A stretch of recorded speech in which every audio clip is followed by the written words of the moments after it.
Prime-time local news, serving the Lakeland and Midwest regions. Hi there and welcome to Primetime Local News. I'm Jackson Fontaine and thank you for joining me.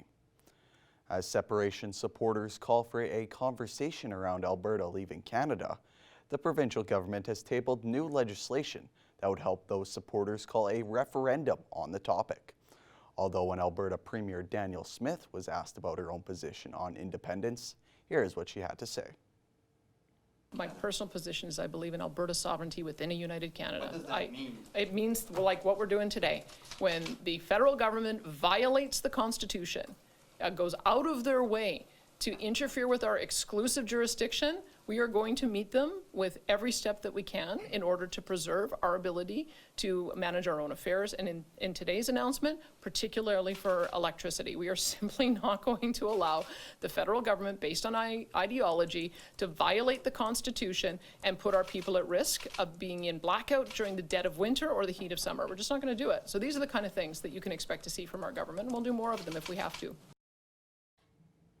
A new theater has opened in Bonnyville. Elaine Hofford has more on the grand opening, as well as the man who brought the idea to life.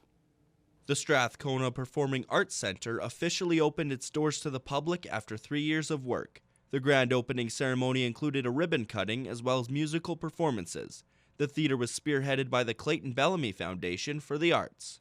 Well, this was a 3-year project to get together. We've raised $2.2 million so far towards our $2.7 million goal. So it was a lot of hard work and blood, sweat, and tears, but today is our official opening.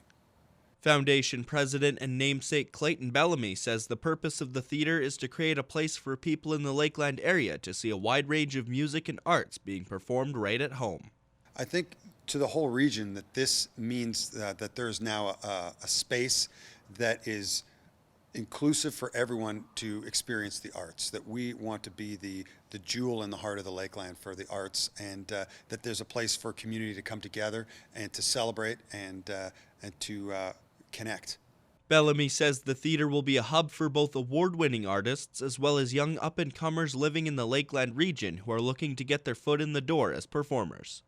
The theater is going to provide not only world-class entertainment, Grammy winners, Juno winners that we have already booked to perform here in these walls. It's also going to provide a place for our kids and to experience performance and to have a place to grow, to grow the next generation of great artists. Anyone interested in buying tickets for the theater's upcoming shows can head to bonnyvilletheater.com. Lane Hofford, Primetime Local News. A public hearing to discuss Lloydminster's land use bylaw took place at City Council this week. Nonprofits, community members, as well as a former councillor spoke in the council chambers, voicing their frustrations against the land use bylaw. Council wants to ensure the community that there is still work to be done. We've given some more variance in some cases to the development officer from that perspective, and people were a little concerned about that. We heard about height as an example and yard coverage of 60% from that perspective, up from 50%. Certainly, I think that from the perspective, there's a lot of questions about you just about got it right, but you didn't quite. From portable signs for local businesses, community service center placement, or high-density areas, there are multiple topics that Lloydminster residents believes requires updating the bylaw. Heard again, it's better than the last one. Is it perfect? No, and I don't think we'll ever have the perfect bylaw. It doesn't matter if it's be it land use or be it the airport development or anything like that, but we're going to try and get it as close as we can to meet the majority and the bulk of the needs of the community. Council has taken all input into account and will return with a revised bylaw in the near future. Cheers Live will be hosting country singer Justin Sutton and North of 49 on May 3rd. Abby St. John has more with Justin and the band. Canadian country singer Justin Sutton and North of 49 will be performing at Cheers Live on May 3rd, and I'm very happy to be joined by Justin Sutton and a couple members of North of 49, Darla Daniels and Matt Patnaud. Thank you so much for joining me today. Thanks for having us. Of course. Now, you guys are country musicians, country singers, and there's a ton of different genres within the country music. There are different sounds that you can make. So tell me a bit about your guys' history with country music and how North of 49 was formed and your guys' relationship. Yeah, we probably started this about 4 or 5 years ago. It was like just during COVID. We had a few gigs, COVID hit, and we had a few years to tighten things up. And as for like a history and what we're kind of going for is we like a lot of the, influences are like Merle Haggard and the Waylands and the classic guys, and then a lot of the new stuff like Tyler Childers and Cody Jinks and that kind of stuff. That's what we listen to anyways. And then going off of kind of how you guys perform together, with it being yourself, Justin, and then North of 49 as well. How is that collaboration with you and the band over the years since you guys have formed? It's been awesome. I met Justin at the CCMAs probably about 2017. And we started jamming together, and then we picked up a few members along the way. We have Adam James on keys, we have Jordan Ladine on guitar, and we have Craig Dahl on drums normally now for the summer. But we'll have Cody Mack for this gig. And then we picked up Darla. Darla and I have been playing together since we were like fetuses, pretty much. We're cousins, and we're from Buffalo Lake Métis Settlement. So Darla took some time off music, and then we needed a fiddle player. So I gave her a call, and she jumped in. And and this is the chord that we have now, and we've been doing it now for about 2 years together, I think, that's with this chord. That sounds wonderful, and it sounds like there is a great collaboration between you two and between you and the band with all your other members as well, which sounds amazing. Now, for this gig, what can people expect from you guys? New music, old music? How is the show going to sound? Absolutely. Yeah, for this show, we're really excited. We like to play a little bit for us and a little bit for everybody else. We like to get people dancing. You can expect old music. I guess old music, the classics, everything from then all the way to now, all the way to Justin's latest releases that are available on Spotify. And what people can expect is just to have a really good time. We like to have fun on stage. I think that it's so much fun to have people resonate with that fun as well, and then they just get up on the floor. It's just a grand old time. Yes, it sounds like it's going to be a lot of fun, and definitely, if you have anybody who hasn't heard your guys' music, it sounds like they'll have a fantastic time as well listening to it. So, finally, just so people know, when is it taking place, what time, and where can people find tickets? It's going to be Saturday, May 3rd at Cheers Live. I think we're on at 10 p.m. till midnight. There's an opener. And to get tickets, I would get online and check out that Cheers Live Facebook page or their website. And I'm sure you could get some better info than I've gotten so far. Tickets are available, I think, on Eventbrite. They're about $22 each. There we go. Wonderful. Wonderful. Well, it was so great talking to you and meeting you, and wish you the best of luck for your show coming up on May 3rd. So thank you. Thanks so much. Thanks so much. Looking forward to it. That's all for news. Sports is next, but first here's a look at your closing market.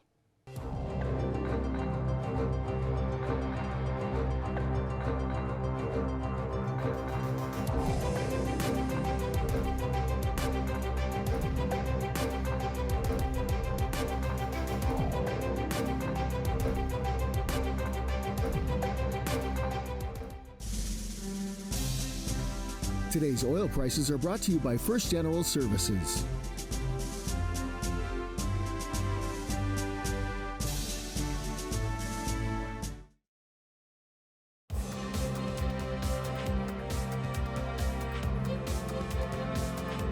A release has been sent out stating that the Aztec Safety Challenge will not be held in Lloydminster in 2026. The tournament, which is usually scheduled for the second weekend of January, will not be taking place due to the Olympics and other Grand Slam events taking place during that time. They've packed the schedule full with Grand Slam events prior to our event in January. And after that, you run into Olympics, and then you run into teams breaking apart, falling apart, Europeans not able to travel or wanting to travel. And really, you'd end up diluting the product to the point that it just came to the one conclusion. Despite the event not happening, The tournament committee is already planning ahead and seeing if they can hold it at the Cenovus Energy Hub, which is planned to be done sometime in the near future. I think if there's a silver lining in this delay, it allows us time to do that planning and do that dialogue with the city and see if there is a real path to being able to hold it on the arena ice. The teams would love us to hold it on arena ice. It'd be one of the only events of its kind that does that. Curling fans do have something to look forward to, though, because as of right now, the Aztec Safety Challenge is planned for January 6th to 10th of 2027. An Alberta woman plans to run across the province next month to help raise awareness and funds for mental health. Stacey Comer has more. I have a special guest joining me today on Primetime Local News, talking about an upcoming event, Miles for Smiles. Nicole Troyer is here. Nicole, thank you so much for joining me. Thank you for having me today. Well, let's talk about this event. This is something new and something that you have spearheaded. So tell me about what is going to be happening. So on June 10th, I'm going to be running across Alberta to raise awareness for mental health. I'll be starting in Lloydminster and then running across through Edmonton and Valley View and Grand Prairie and then finishing in Demet. So how long is this run going to take you, do you think? According to plan, it's supposed to take 19 days. So I'll be running a marathon a day for 19 days. That's a lot of running, Nicole. Obviously, you've been doing some training. Yes, I've been training for quite a while, since about October is when I started the training plan. And why is it that you want to do this run? I want to do this run to help bring awareness to something that is so powerful. And I've seen my own personal friends. One situation, I've seen her unconscious after she has attempted suicide. And that was kind of my big turning point of, I knew she was struggling, but it happened so fast that I was talking to her the day before, and the next day I'm watching her be put into an ambulance on a stretcher. So it's just crazy how fast things happen. I just want to raise awareness to how powerful those silent thoughts are. And raising awareness obviously is the main part of this, but will there be a financial component too? Can people make donations? Yeah, absolutely. So I have a GoFundMe set up as well as an email address you can send e-transfers to.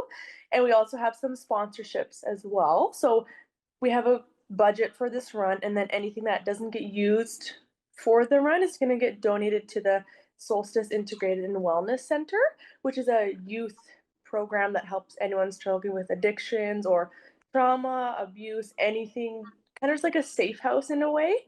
And that will get donated to them to help make the place even better than it already is. Can people still help out with sponsorships at this point too? Are you still looking for those? And how do they do that? So I have an Instagram and a Facebook set up so that the usernames for those is MH Awareness Run. And then the email is milesforsmilesalberta@gmail.com. And they can just kind of message there and say, I want to sponsor, what's the next step? And I can send them kind of the forms so they can get more information on it. And then, yeah, we can do a sponsorship for sure. Do you have a lot of people who will be supporting you along the way as well? Is there teams that are helping you get your hotels and people who will be going along with you for this? Or is it a true solo run? It's definitely not a solo run because it is quite a long time. So I'll have a motorhome following behind me, which will most likely be driven by my dad. And then obviously I'll have people who want to come join the run because everyone wants to help out with the mental health. So anyone can come join the run, and then I'll have someone driving the motorhome where I'll sleep and eat. And then we'll have some crew members as well, just to help with everything else, getting everything in control too. And you will accept donations starting now too, so they don't have to wait until the run starts? Yeah, I already have everything all set up for the GoFundMe and e-transfer. So you can donate now or all the way up into the run because the expenses will still go out during the run too for gas and things like that. Well, this is really an awesome cause. Nicole, congratulations on getting this all set up and doing something about it. So before I let you go here, I know you've said it a few times already, but one more time for people looking for the information just on the run and to find out how to be involved in any way they can, where do they go for that? The Instagram account will have everything there. So the username is MH Awareness Run, or you can look up Miles for Smiles as well. Well, Nicole, thank you so much once again, and good luck with the run. We'll chat with you again soon and just let everybody know how things are going as well. Thank you so much for having me. We'll have weather coming up right after the break.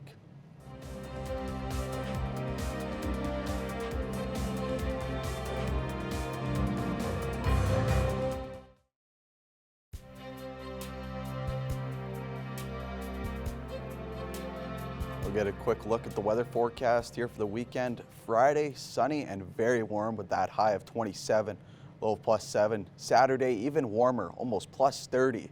Very warm, high of 29 there, low of 6. And Sunday looking like we're probably going to get some rain. But other than that, it's a very good weekend shaping up for Lloydminster. And that is all the time we have today for Primetime Local News. Thank you for watching. Have a great rest of your day.